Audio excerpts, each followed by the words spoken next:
we went to, we got posted, as I say, down to London, to Bromley in Kent. Yes. And to 162, City of London, anti-aircraft, heavy anti-aircraft unit.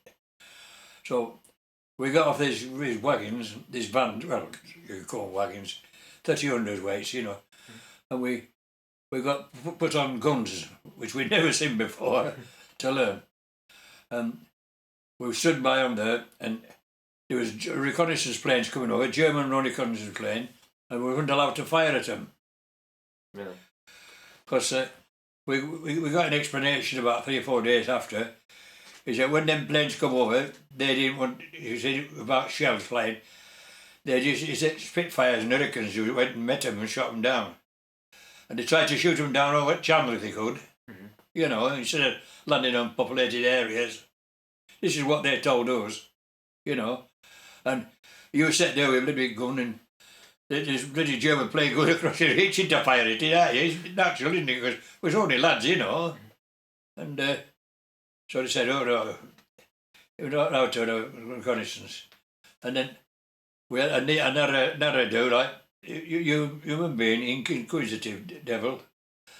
We was in a gun position, and there was a German plane coming towards us, and it was one of our fighters.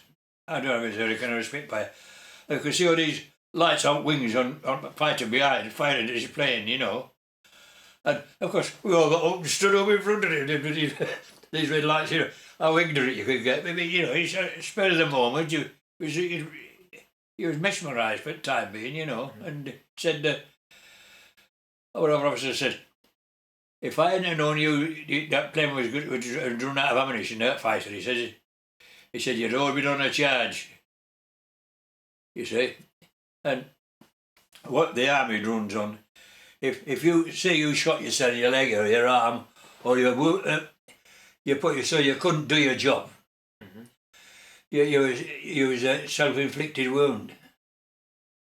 So you weren't capable of doing your job, so you could have you up for that, you know. That was if you intentionally hurt yourself. Yeah, so you totally broke your arm, well, that's nothing, that's just ordinary. But if you stab yourself or you got shot, you shot yourself. You know, it's self-inflicted wounds. Yeah. Oh, well, you know, and he said you should have had more senses than no. So we're mesmerised. I said, this plane flying and there's all these real headlights behind it. We're fighting. Well, you don't realise it, do you? There's 8 bloody machine guns going there. So this was during the Battle of Britain, then? Yes, aye. At the beginning, before just about July, would you say? Yeah, just before July, yeah. So that's when they were bombing the Channel more than the main. They doing ports and that, yeah. Did you see any of these raids on the ports? We fired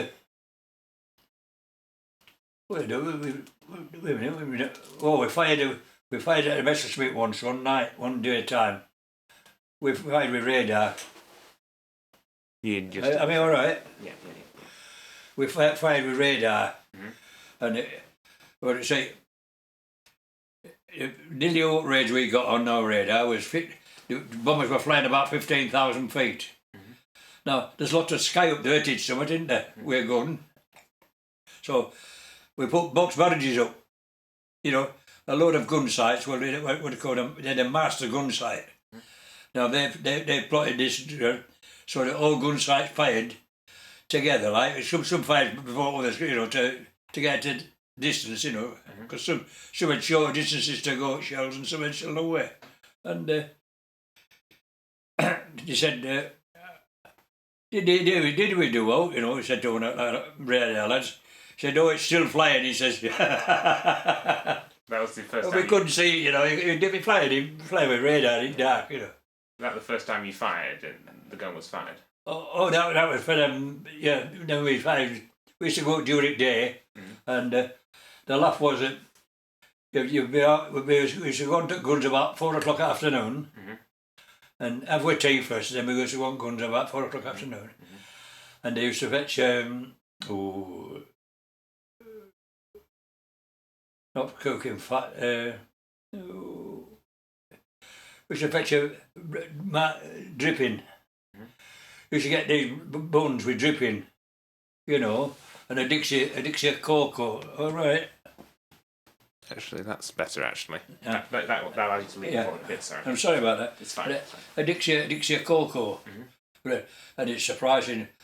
After they've been out there all night, how you enjoyed it, you know. And that's what they used to do with us. And we once had a place called Plumstead near Woolwich Arsenal. And we had these big shields on, big 4.5s. And we'd home guard surrounding the area at night, you know. And there was two young lads there. I don't know why they're bothered about them, but the things you said, I was frightened of them, but they'd go and firing, you know. And there was an old timer with him, and he says to me, he says, ever need help to tell us, he says. I said, well, he says, about blasts. I said, well, if the muzzles are pointed towards you, I said, and you hear them out shouting, and you hear them shout fire, you know, get down behind somewhere, you know. Well, these lads were carrying a couple of Dixies of cocoa. And they come through with big steel gates on, like, they come through steel gates, come through. Of course, muzzles were pointed over the top of them, weren't it? Bang, bang, 4.5 inch guns all firing together, they dropped them to the Dixie and run. They were scared off by the noise of the Well, guns. If you don't expect it, you can understand it, you see. Yeah. But the nearer you was the farther away from the gun muzzle, it was just like a bound. You know. So it was a smaller gun, there were some 3-inch ones, and they're a crack and they should do your ears, you know. So what exactly was the anti-aircraft gun you manned? I mean, what was its name and what was its calibre? Well, we had the 3-inch, 4.5s, 3.7s, which was the standard ones. And then Navy had some 5.2s they were using, out warships. It's like, you know, in London, in firing as anti-aircraft guns and that, you know. They told us there's some big bangs over there, and they said, oh, it's Navy firing some 5.2s. Said they've been adopted for firing, you know, so they burst. See, when a shell burst, it had a radius, you know. Now, I got into an argument with an officer. He said, you've been firing shrapnel last night. He said, we covered his shrapnel down in our village. I said, they're not. I said, we haven't fired any shrapnel. I said, we're not allowed to fire it. Only time we're allowed to fire was if a plane was right low down and there was no houses out round about, we could fire it then, you know. And that was coming in to you and going out. See, with 1.2 fuse coming in, facing you, and 0.3 going out, you know. So only at a certain angle when you couldn't fire then? You couldn't fire when it was overhead or anything? Oh, we used to fire over, right straight up, 4.5, angle 4.5, 5, or, you know. These guns, could you move the barrel quickly? Or did it move slowly? Oh, no, you had to move by hand. Oh, you have to move by hand? Yeah. You got big ones, the same, big, the 4.5s were done, but they were on roller races. And when we were mobile ones, you could touch it with your finger, you could shoot going round with your finger. Really? You know, these roller races, they were that good. How big were the shells you fired? You used to have cases that high. It'd be about a 56-pound shell, and it was about 92 pound altogether, with casing, like a rifle bone. It was a casing with a shell together, and it'd be about 92 pound. So I think it'd be about 56-pound shell. You know, and they had a long way to go. They got up there. How many people would man one of these guns? We'd about 1, 2, 3, 4, 5. Say around about 13. 13 on one gun. Yes. What was your specific role on the gun? Well, you see, you've got 2 gun layers. Yes. You've got your breech operator. You've got 2 fuse setters. You know, and then you got chaps fetching ammunition out at lockers, you know, because we had lockers around guns, points, you know, and they'd to fetch them out and to take caps off and that. About 13, as I say, on the big ones, on 4.5s. So your gun was bigger than many of the other ones that were out there, or about the same, would you say? Pardon? Was your gun bigger than most of the other ones they were using? Well, the biggest we had was 4.5s. Well, we had 3.7s later on, you know. We once went to onto Times Papers newspapergram, you know, down south. We went for 3 days. It was short of men, so we went for 3 days. And there was their 3.7s, you know. Yeah. And we were firing pretty regular at that time. Yes. But if he was on the path of the planes coming in raiding, yes, you're all right. But if he wasn't, you'd do it out of range most of the time. Yes. Because people couldn't understand why you see, we say plane's 15,000 feet. Now you got your vertical range, and then you got your slant range. Now it's according to instruments, it's in range, but it isn't. Yeah. Because you've got the slant range, you know, which makes it farther.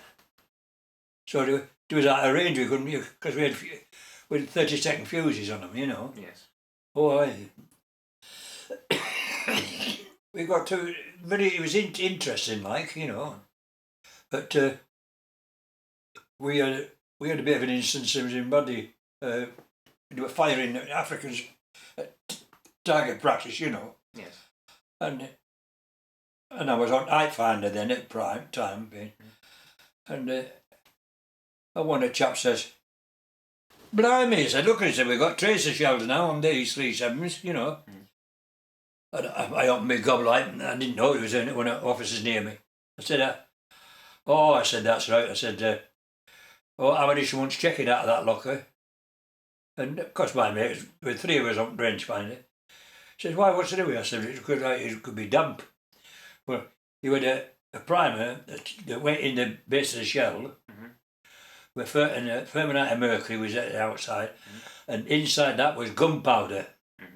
Now the gunpowder was ignited by fermenite of mercury in a weak cap, and then it ignited the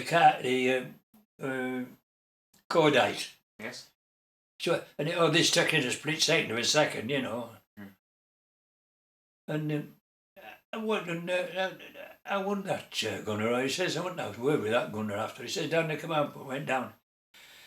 He said, "No, then, you had an explanation." He said, "There's nobody on here who knows what it was."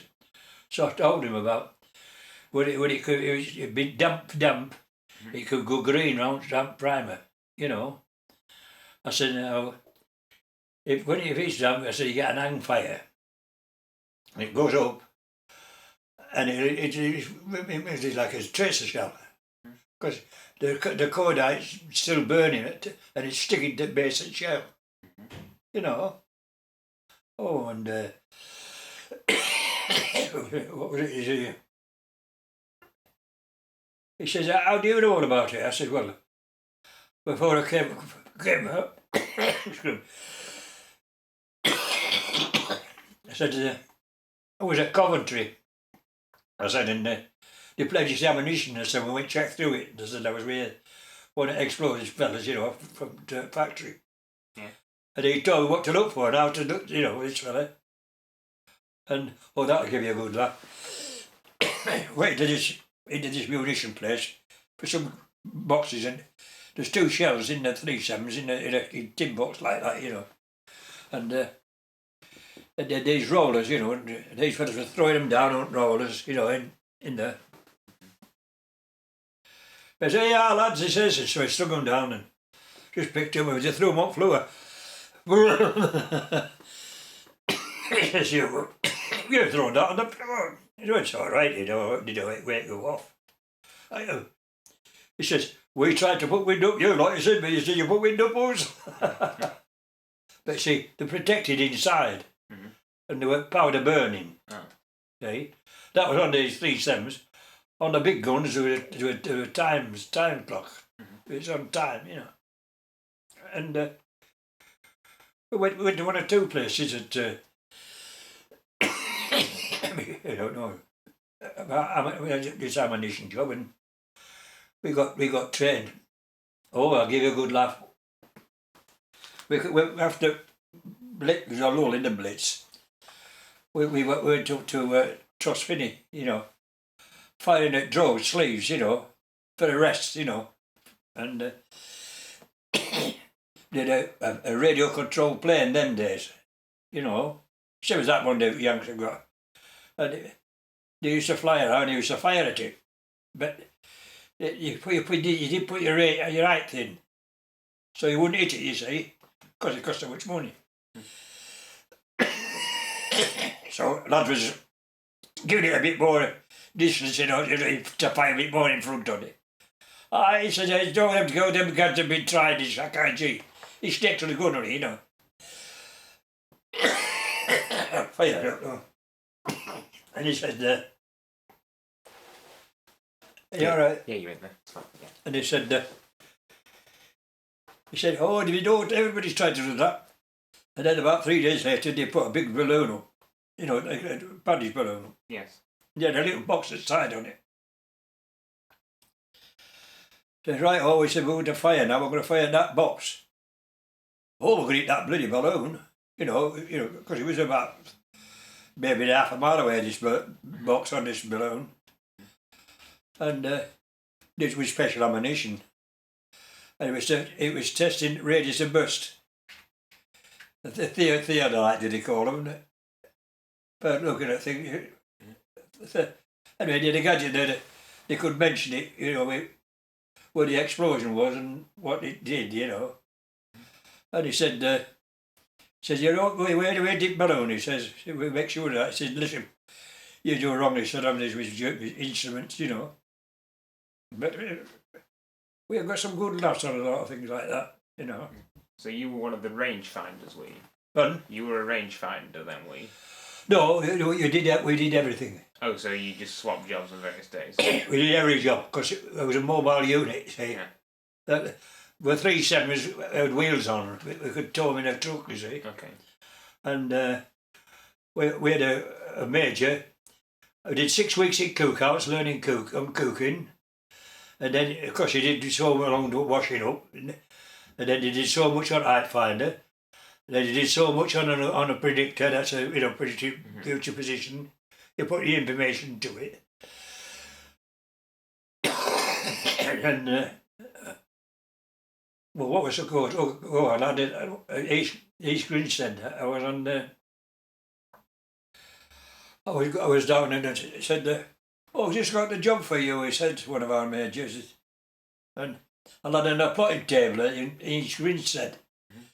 You know. Sit at a chair, yeah. Didn't go. Okay. Sit at a chair here, and I've got a plan of London. Now I've got 2 lights. One's a plane, and t'other's radar. Our radar. Now there's one a little circle, and I had to keep this little light inside this little circle. And wherever that was, that's where that plane was. And he shot out left and says, hey, it's just going over the Tower of London. And one chap said, oh, I drop a bloody egg on it. You know.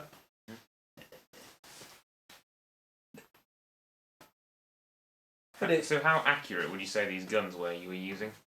Pardon? How accurate would you say your gun was? Well, yeah, you can't really say it, to be honest. You see, what was it? How can I explain it? You see, on top of the breech, on top of the cases of the breech, there's breeches inside, as you know. And there's a place for a level. We went across we had a level. Now, when you got weather report, weather pressure and all that lot, and you had to put it into this thing and then put it on and then ongoing instruments to it. You know. Well, what somebody's doing don't know what they're doing and puts the wrong one on, the shell could be miles away from where it's supposed to go. But you got used to it with practice. Well, we didn't do much of it. Sergeants did it, you know. Because what was it? I'll put it this way: they were doing a test when we come back from at Nyali Beach, and they were firing at a drug, you know. There's towed with a plane. Yes. These Africans, and they were pretty good. You see, they said they haven't hit it yet. I said, "Oh, they won't." I said that we won't see it because in each shell there's I think there's about an ounce of smoke. So when you see a cell burst and you see black smoke, plane might have gone 200 or 300 yards before you could see it with naked eye. You know. And of course, what was it? Clapham Junction. We were firing at a plane one day, and of course, shell burst was behind it, you know, and then it went out of range because we have to stop then. And a fella said, "You could return bloody bull in the lobby, you lot." But he didn't know. We didn't tell him that about it. By the time you come visual to your eyes, this little smoke burst, you know. When it had busted, that plane might have gone 300 or 400 yards at speed, you know. Yeah. Before you could see it. So people who were aiming, I think they had to aim ahead of the plane. Yeah, we see shell busted in front, but people couldn't understand it when we was arguing one day in command post. I said, "Well, it's got smoke in it." I said, "That's an indication so you can see what's happening." You know. He said, "Well, we seem to be a long way behind." I said, and when I started explaining to him about it, I said, "Yes," I said, "but don't forget, before that smoke comes to your naked eye, that plane's gone, perhaps 200, a fighter, you know, or a bomber, there's travelling on in them days, you know." Yeah. Oh, it was really interesting and sometimes. Did your gun have to aim for certain aircraft? Were you ordered to fire at bombers or fighters or just anything? Well, we fired, as I say, one day a message with about 15,000, but we didn't see the result because it was out of range and guns swung round to look for another target, you know. Yeah. So when you first started on, whenabouts did you first start on the anti-aircraft guns? Pardon? Whenabouts did you first start the anti-aircraft guns? At what point in 1940 was that? Well, we see we got trained in anti-tank shooting with these mobile 37s, and you could, same as a road, you could cover a road, you know, for a couple of 2 mile away, and we used telescopic sights, and you could fire at a moving target, you know, and I went down. It's in Tim's Estuary. Isle of Dogs, and we went on these, but we had only quarter charge shells, and it was like a little trolley running along on wheels, being pulled, towed, and you fired it, you see, and then they could tell with cameras and that, you know, how far off you was and that, but you see, with full charge, you could knock them up, not like that, Skittles, you know, with telescopic sight, but yes, because the show's already had about 400 yards to go, you know. No, we had a lot of good times and a lot of bad times, you know.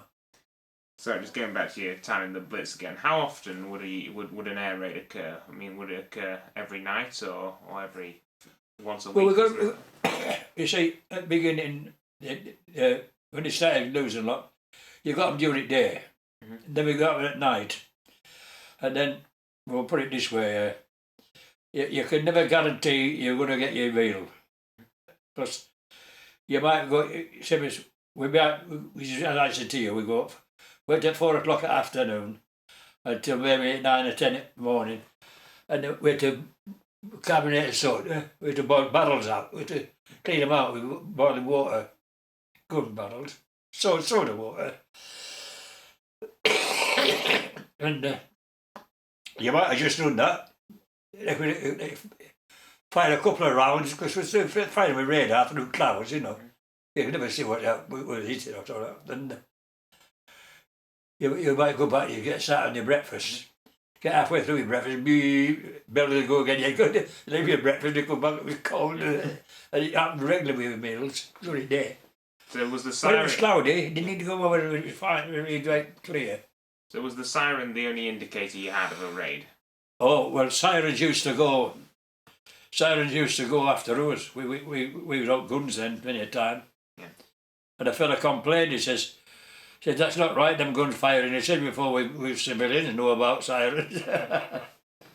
Oh, we've got some interesting things like they used to like that because sirens are going and you could hear them at a distance, you know.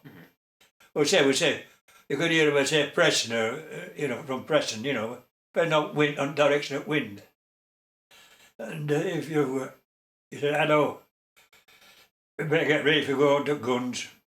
Now, what we had, we had bunks, and we had tin hats and gas masks, and you used to put them on this bunk end. And many a time somebody pinched me about any whittling the bloody tin hat, you know. Well, I can imagine now they rushing out and bloody tin hat on and put a bloody pickle. They'd been on bloody ales, you know. So you don't think any of your shots ever shot down any enemy planes then? Well, I'm only going by hearsay. They told us we got 17 probables. You know, we've been awarded 17 probables. Mm-hmm. Now, I think how they've got these figures of these probables is we used to put on box barrages up. Mm-hmm. You know, as I said, dozens and dozens of guns all firing into one square. You know, and one of our officers was on about it. He says when he was abroad, he said we got kind of about 17 probables. He said, where do you get probables from? We don't know. Well, considering what you said earlier about the range and the fact they're rarely in range. There was a Spitfire from Biggin Hill. One of the batteries had fired and did knock a wing off one of these planes, you know, one of these German planes. Mm-hmm. And when he got back, this fighter pilot had claimed it as his. So one of our officers, one of the regiment officers says, well, we're going to go look at wreckage. He says, it should be full of bullet holes, you know, to what RAF for us. He says, well, we can go down and have a look. So we went down and look. They couldn't find no bullet holes in it. So it actually been shot down by anti-aircraft then? Yeah, anti-aircraft. It's just one of them lucky things, you know. Oh, dear. I mean, just imagine you're in this room. And there's a blue bottle flying about. Mm. you were trying to hit it with that paper. That's how we was with the guns. Because there's that much space up there, you know. That's how I used to tell them. I used to say, get in a room with a blue bottle and try and swipe it with a British swiper. You know. Because they used to say, you never couldn't bloody well hit dog, you know. But actually, the proper purpose, I was told, of anti-aircraft was to keep the bloody planes up. You know, we put them badges to keep them up. Because they could come down low, they could bomb them more accurate, couldn't they? Yeah. See? We used to get told all these things, you know. And so, what was it? Not Malin, I used South African Airways. There was one who was a night fighter, and if there was a night fighter out, we only had a certain area to fire. We could fire with guns. Because light fighters were in that area, you know. And was it Manning? It might have been Manning, South African Airways. He come through this barrage, and he should have been there. Mm-hmm. And he got one or two chunks out of his wings, you know. Of course, he'd gone down and played hell with the anti-aircraft unit here. And they told him, well, what was he doing up there? He says, Oh, Pretoria says your journeys were over the other side. Says, don't you ever read your orders? Says, what? Says, you weren't supposed to be in that area. It was an anti-aircraft area for box marriages, you know. And when you listen to it, it was very nice to listen to. And when you got into technical stuff, you know. Somebody said that the anti-aircraft gun helped keep up help keep up the morale of the people who were being bombed. Nah, then you read one point there that I was arguing with. Now, when we was in London, when we fired, we had a big white flash. You may have seen them on pictures. Now, when we went abroad, when we fired it dark, was just a few sparks come out at the end. See, we had flashes code out abroad, but in England, the flash was there for public morale. That's what you just said. That's what it was. That's all it was for. And I remember it was at Ace Common in Kent, and we were outside of Hill, and we were told not to fire at any approaching aircraft, you know, Germans. We had a young lieutenant. Oh, what are they talking about? We fired 4 salvos and we fired another shell that night. We had incendiaries all over camp. And we went outside our gun pit. I threw a sandbag on it, and the sandbag blew up in the air. They were explosive incendiaries. First time they dropped them that night.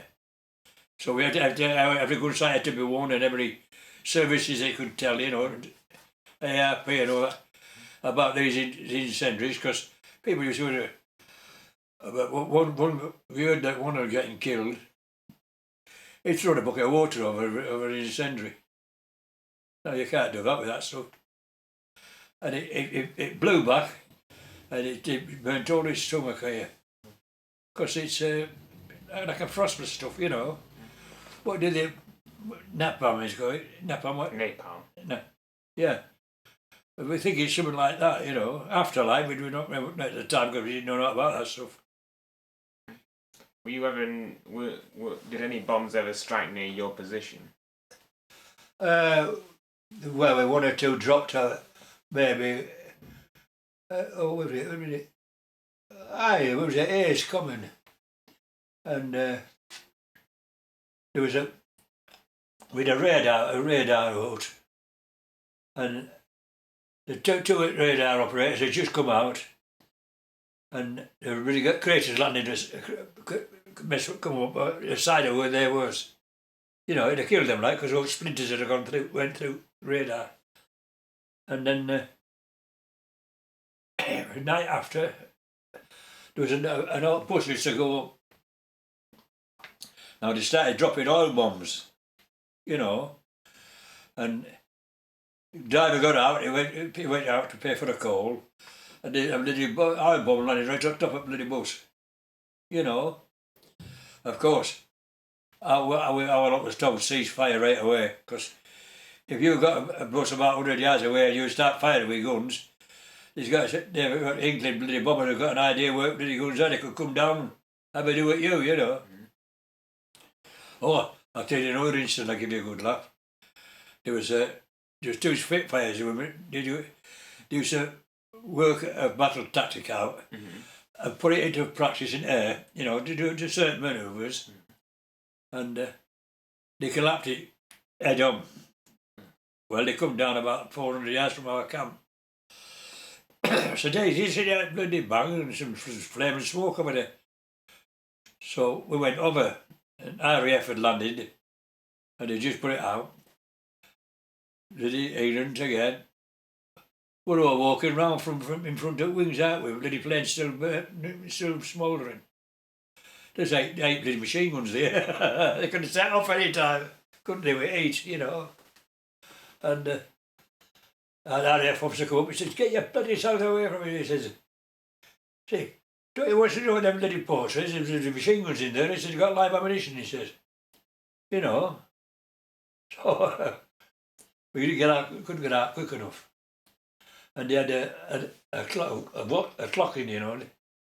The right good Swiss clocks, you know. And then every time one got shot down, the clock was missing. So they take the clocks out. Anybody that, you know, They say RAF crew got them, but RAF fellas got them, you know, mechanics and that. But they say they were a beautiful one.